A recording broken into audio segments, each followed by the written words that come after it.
Hi friends, मुठ्ठल Joshi. या व्हिडिओमध्ये आपण वन विभाग भरतीच्या संदर्भात एक महत्त्वाचा असा अपडेट पाहणार आहोत. आणि लेखापाल, वनरक्षक, सर्वेक्षक, गड या पदांची भरती होणार आहे आणि त्या संदर्भात अधिकृत परिपत्रकसुद्धा प्रसिद्ध झालेलं आहे. त्यामध्ये नेमकं काय सांगितलेलं आहे, कशा संदर्भात परिपत्रक आहे, ती सगळी माहिती आपण पाहणार आहोत. आपण बऱ्याच महिन्यांपासून वन विभाग भरतीची आतुरतेनं वाट पाहत होतो आणि आज असा काही खुलासा झालेला आहे की तो खुलासा ऐकून खरेच आपल्या सगळ्यांना धक्का बसेल की प्रशासकीय कर्मचारी जे असतात, प्रशासकीय अधिकारी असतात, ते कशा पद्धतीनं काम करतात आणि आपली नेमकी भरती कुठपर्यंत आलेली आहे, जाहिरात आत्तापर्यंत काय येऊ शकलेली नाही आहे, मग आता जाहिरात कधी येणार, ती सगळी माहिती आपण या व्हिडिओमध्ये पाहणार आहोत. तुम्ही फक्त व्हिडिओ शेवटपर्यंत पहा, म्हणजे तुम्हाला सगळ्या प्रश्नांची उत्तरं मिळून जातील. या व्हिडिओला सर्वांनी लाईक करा, शेअर करा आणि विठ्ठल जोशी जे आपले यूट्यूब चॅनल आहे ते सबस्क्राईब करा. जर तुम्हाला वन विभागातील या सगळ्या पदांसाठी रेकॉर्डेड व्हिडिओ कोर्स लावायचा असेल तर प्ले स्टोअरवरून विठ्ठल जोशी ॲप डाउनलोड करा आणि वन विभाग रेकॉर्डेड व्हिडिओ कोर्स विकत घ्या. याची मूळ फी 999 आहे, पण तुम्हाला डिस्काउंटमध्ये फक्त 500 प्लस GST म्हणजे 513 किंवा 515 रुपयामध्ये हा रेकॉर्डेड व्हिडिओ कोर्स मिळेल. याच्यामध्ये पर्यावरणाचं ई-बुक मोफत दिलेलं आहे आणि कालावधी 3 महिने नसून 1 वर्ष दिलेलं आहे. म्हणजे फी निम्म्यानं कमी केली आणि कालावधी चौपट वाढवलेला आहे. तर या संधीचा फायदा घ्या. काही दिवसांसाठीच हा डिस्काउंट आहे. तर या ठिकाणी पाहता, प्रधान मुख्य वन संरक्षक वन बल प्रमुख महाराष्ट्र राज्य यांचे कार्यालय कधीचं आहे हे, तर 12/11/2025 म्हणजे याच महिन्यात 12 नोव्हेंबर 2025 या तारखेचं आहे परिपत्रक. प्रति मुख्य वन संरक्षक सर्व, वन संरक्षक प्रा सर्व, विषय भरती प्रक्रियेसंदर्भात आढावा बैठक. आता कशामुळे आढावा बैठक आहे ते पहा.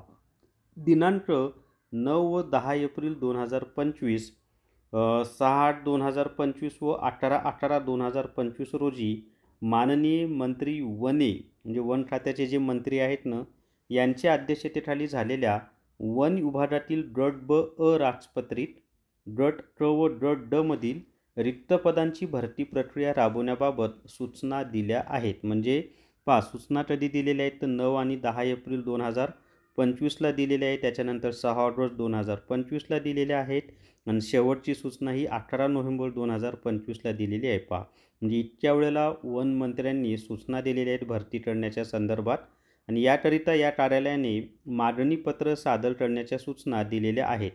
परंतु असे निदर्शनास आले आहे की वनरक्षक, लेखापाल व सर्वेक्षक पदाच्या बिंदू नामावल्या मंजूर करून घेऊन मागणीपत्र या कार्यालयात सादर करण्याबाबत कोणतीही प्रगती दिसून येत नाही. म्हणजे स्वतः वनमंत्र्यानं 9 आणि 10 एप्रिल म्हणजे एप्रिल महिन्यापासून भरतीचे आदेश दिलेले आहेत.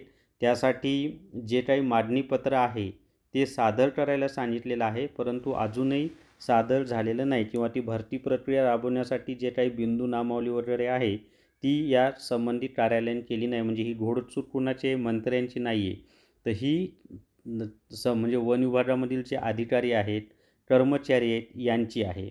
त्याच्या पुढे ही खेदाची बाब आहे. याबाबत आढावा घेण्यासाठी दिनांक 19/11/2025 रोजी सकाळी 11 वाजता व्हिडिओ कॉन्फरन्सद्वारे बैठक ठेवली आहे. म्हणजे आता याचा आढावा घेण्यासाठी 19 नोव्हेंबर 2025ला बैठक होणार आहे वन विभागाची. त्याच्या पुढे सदर बैठकीकरिता विषय खालीलप्रमाणे आहेत. तर त्याच्यामध्ये काय, तर वनरक्षक भरती प्रक्रिया 2025च्या अनुषंगाने मागणीपत्र या कार्यालयात सादर करायचं आहे. त्याच्यानंतर सर्वेक्षक भरती प्रक्रिया 2025च्या अनुषंगाने मागणीपत्र सादर करायचं आहे. म्हणजे वनरक्षकची भरती होणार आहे, सर्वेक्षकची भरती होणार आहे, त्याच्यानंतर लेखापालची भरती होणार आहे आणि म्हणजे कोणकोणती पदं आहेत ते मी तुम्हाला सांगितलेलं आहे. आणि जिल्हा निवड समितीमार्फत गट ड ची सुद्धा पदं भरली जाणार आहेत. हे महत्त्वाचं आहे की गट ड ची सुद्धा पदं वन विभागामध्ये भरली जाणार आहेत. अशा स्पष्ट सूचना यांनी दिलेल्या आहेत. आपल्या विठ्ठल जोशी ॲपमध्ये वन विभागातील लेखापालची टेस्ट सिरीजसुद्धा उपलब्ध आहे, तीसुद्धा तुम्ही घेऊ शकता. तर अशा पद्धतीनं वन विभागामध्ये भरतीची प्रोसेस सुरू झालेली आहे आता जाहिरात फेब्रुवारीमध्येच येण्याची शक्यता आहे बरं का, कारण शून्यातून त्यांना सुरुवात करायची आहे. मध्ये आचारसंहिता आहेत. त्यामुळं सगळ्या आचारसंहिता उठल्यानंतरच ही वन विभागाची जाहिरात प्रसिद्ध होईल. पण तयारी आत्तापासून करा, म्हणजे तुम्हाला त्याचा फायदा होईल. तर या व्हिडिओमध्ये एवढीच माहिती. आवडल्याला सर्वांनी लाईक करा, शेअर करा आणि विठ्ठल जोशी जे आपले यूट्यूब चॅनल आहे ते सबस्क्राईब करा. Thank you very much.